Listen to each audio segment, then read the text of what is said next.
but yeah. Okay, so moving on. Okay, so here's our survey. We call it Ohio Moves. It is using the RSG RMove app. It's been going on for, I think we're in year 9 right now, and we are moving around the state. So some surveys, they collect a smaller sample each year, but they do the whole entire geography. We are not doing that. We're collecting the full sample each year for a smaller geography. So in 2016, we did Columbus, and then in 2017, we did the area around Columbus, as well as Springfield, and then in 2018, Dayton, and then again, we're moving around the state. We're collecting about 0.5% of the households, so about 2,300 households each year. Again, it's during typical days. Everyone 18 and over uses the smartphone. I mean, you've done this survey, you know what it looks like. The big thing here I'm noting is that the respondents have to select all of the travel data. We are not imputing answers to questions unless we absolutely have to. Again, that's, when you estimate a model on actual data, it turns out just fine.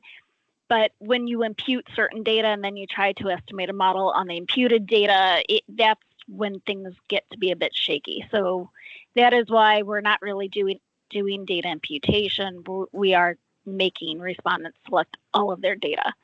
I'm sure you guys have seen this. The whole exciting thing about doing 7 days of data is you can actually look at things across the week. So like this chart here is my TNC trips by hour. So obviously right here is Friday night, right here is Saturday night. We got a whole bunch of trips on the weekend. It's just kind of fun to look at. Again, here you can see which days, which hours of which days are similar versus, here you can see weekend days are pretty dissimilar. Okay, so here's another updated geography map. And so this is kind of what things look like here. On my map, you can see what year we're surveying them, and the bottom number is how many samples per county. On the table, you can see our target sample, our final completes, and then the cost. Now, I'm warning you about the cost. The cost is not just for the the short distance passenger survey. It also includes our long distance survey. And then a couple of things that really stand out here in Akron. We did Akron in fall and spring of 23 to 24. But this number here, the 400 or the $950,000, that includes the long distance survey for Cleveland. So one of the interesting things here is that the Cleveland MPO decided they didn't want to be a part of our survey. They wanted to fund and do their own survey. So all of the MPOs are like, hey, we'll take free money from ODOT. Yeah, and Cleveland was like, nope, we'll do our own survey, which means I can move some of my counties around, right? And this gives me the opportunity to resurvey Columbus. So you can see Columbus is up here at the top and Columbus is also down here at the bottom. The thought was I was going to have pre-COVID data, and then we'll have the new normal post-COVID data for the same region. But then, everybody had to go back to work a year ago. And so it's not going to be as different as I wanted it to be. Okay, and as noted from Oregon, we do also have that question of, are you willing to be recontacted for follow-up surveys? Our urban areas had a really high agreement to that, and our rural counties a bit less. But again, if you said yes, then we do recontact you to participate in the long distance survey. Completion rates, right up here is pre-COVID, right down here is post-COVID. I think that's pretty similar pretty much everywhere. One of the things I can do, because I am collecting my short distance data over 6 months instead of just 1 month, is I can adjust the sample in the spring based on the fall sample, as well as I can adjust the budget as well. As an example, in one survey or 1 year, my response rate just was really bad. And so we cut the second reminder postcard so we could just buy additional sample. Obviously, urban areas tend to respond better than rural areas. That's not really anything new. A lot of that probably has something to do with education levels. So why are we collecting it annually instead of the whole state at once? And the short answer there is just budget. There's huge demands on Ohio's SPR Part A funding, and they're only willing to give me that, not quite $1 million a year. And again, like I'm missing this year of funding. They're like, we don't even have money for you. So I'm putting off that Columbus for another year, and we'll only do spring data collection there, and we're not redoing the long distance survey for Columbus. Efficiencies. We are only having one final report. We do use the same materials each year. We'll do minor updates like we replace the photos so that it's more localized. The call center personnel, we try to reuse the same people. So they're like, yeah, I've seen this survey in the past. I know what's going on. We are able to update certain questions. So we'll see the work from home later here. And again, for funding, generally SPR Part A funding, those people know to expect my line item. And so they're able to just kind of recur it every year. And then as mentioned, I can update my annual geographies. Again, sometimes that's due to budget. So I was able to cut a few counties from Dayton because I was running out of money, but I was, again, able to redistribute some of my counties because Cleveland wanted to put their own money in. So a few atypical questions we ask, which we then use for some of the model development, is whether a person regularly spends the night at the second residence. So, for example, my children used to spend some nights with me and some nights with their dad. And so both of those are a home location. But it's a different home location. We asked about pets. I will note that apparently research has lately shown that pets do not really have any noticeable effect on travel, so you probably don't need to ask that. We did ask about online shopping, which we'll see how we use that later. And then we asked a bunch of substitution flexibility questions. So when did you decide to go to this place at this time? And so a lot of this is trying to get at activity scheduling in the model. Higher or trips scheduled earlier in advance tend not to be as flexible as trips scheduled for the moment. So when you make your dentist appointment 6 months in advance, you're probably not going to, change the time. It's not a flexible trip. And then we did ask about flexibility. And again, this is getting at being able to move trips around in the day. So if our ABM trips are going to a DTA assignment, when you do that, not all of the trips can be assigned. You have to go back and adjust some of the schedules. And so a lot of the times in the past, you're just dropping off those trips at the end that just can't be made. But here we're trying to go back and trying to see which trips have flexibility and which don't have flexibility. So we're also asking whether they mailed packages or whether packages were delivered to the residents, whether food was delivered to the residents, or whether there was a service call to the residents.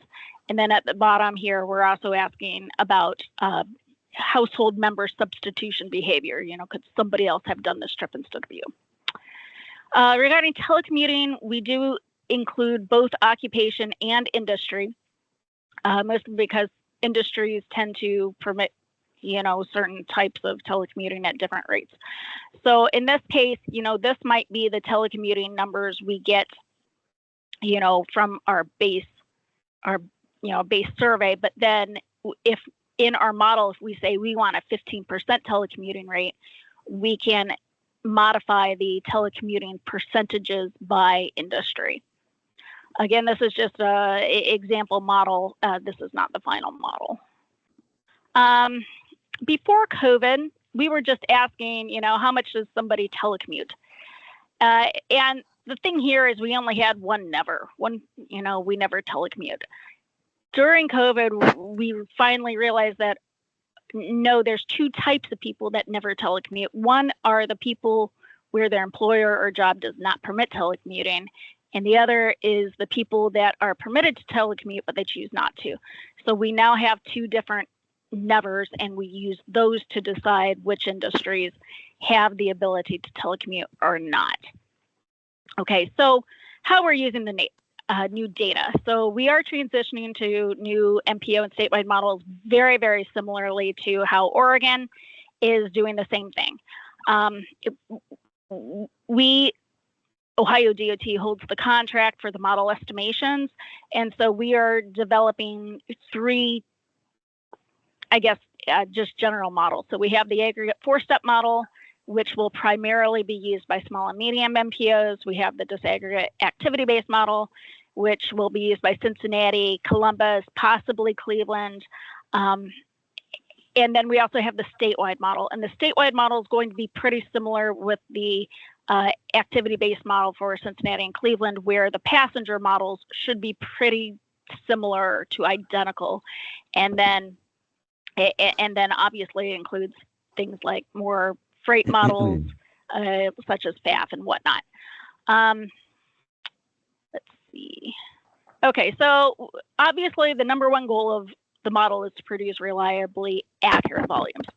The other secondary goals, we want it to be flexible enough to answer questions that our management wants, such as connected autonomous vehicles, such as telecommuting.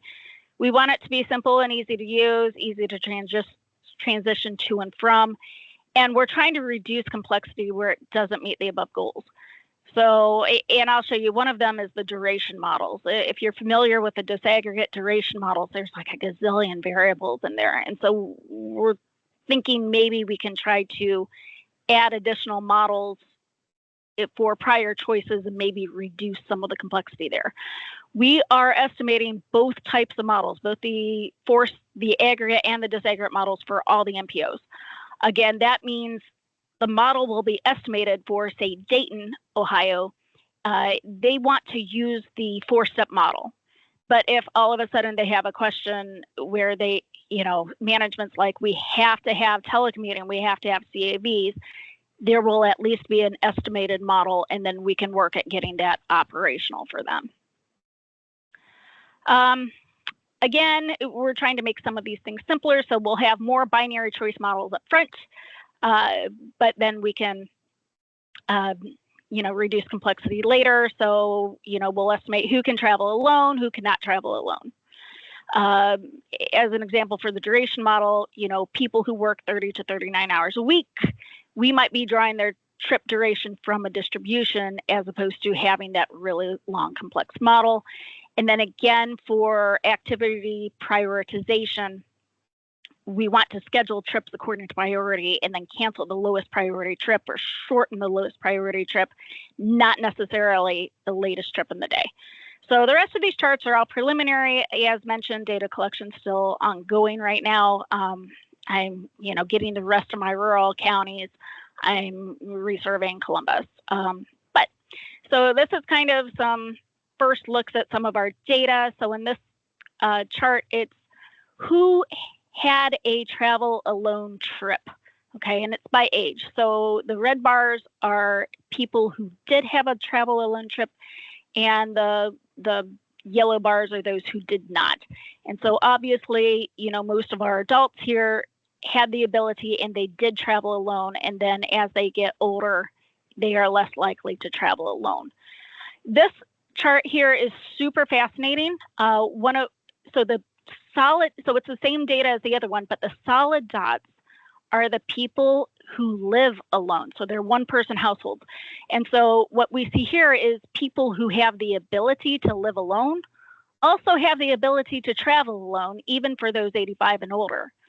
Whereas those who are in multi-person households down here, down here is the multi-person households. They are much likely to travel with somebody else. So again, this is just, if you're in a one-person household, you almost certainly have the ability to travel alone. If you're in a multi-person household, it's going to vary by age.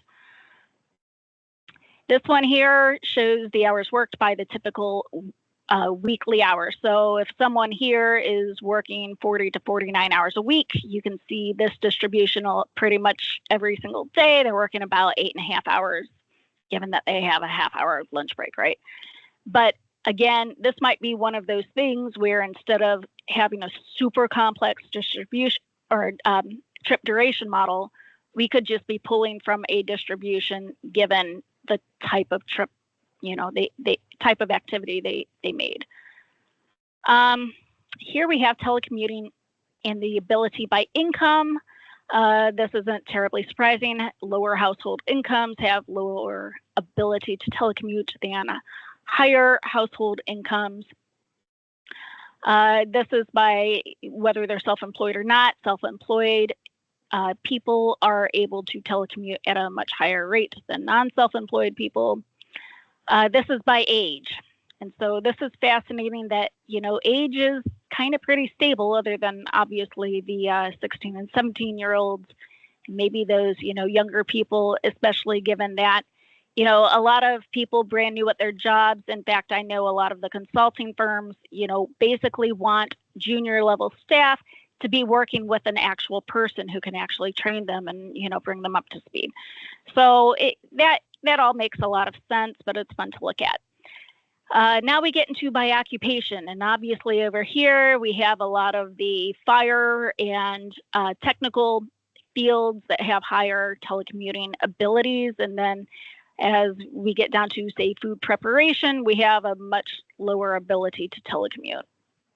Okay, and here's the same thing by industry. It's pretty similar. Again, down here is accommodation and food services, and you can see most of them cannot telecommute.